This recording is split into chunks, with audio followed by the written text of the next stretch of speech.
I think that my 25M wife, to 3F thinks that I murdered her ex. About a month ago while out shopping my wife and I ran into her high school boyfriend and his mom on the street. It was a slightly awkward encounter. His mom made a comment about how good they looked standing next to each other, like it was meant to be. We said we were in a bit of a hurry, and as we were walking away he said something along the lines of, "Hey, we should grab coffee sometime." I didn't think too much of it at the moment. Sure, his mom was awkward, but they'd been broken up for about 7 years and I do think he meant it to just be friendly. But still we had a quick check-in after where we both agreed it was awkward, and that I wasn't too upset, and that I wouldn't even necessarily mind them meeting for coffee provided that, if it became clear he still had feelings or was making advances she'd cut him out. She wasn't even sure she'd want to take him up on it, so it was purely hypothetical. That evening I met up with some friends for drinks and was home at 1 a.m. The next morning my wife got message from her friend that her ex died that night.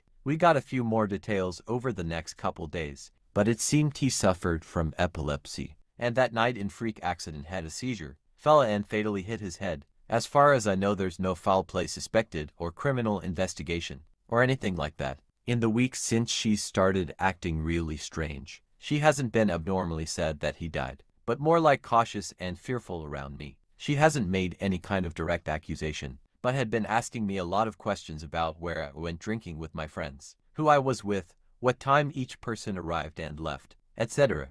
She's lately mentioned that she wanted to spend some time with a friend, to catch up for about a week. I don't know how to address this. It feels crazy to have to ask her whether she thinks I murdered him, or to have to tell her that I didn't. I'm afraid to even bring it up, and whether that would just feed into whatever she seems to be going through. For the record, I didn't murder her ex.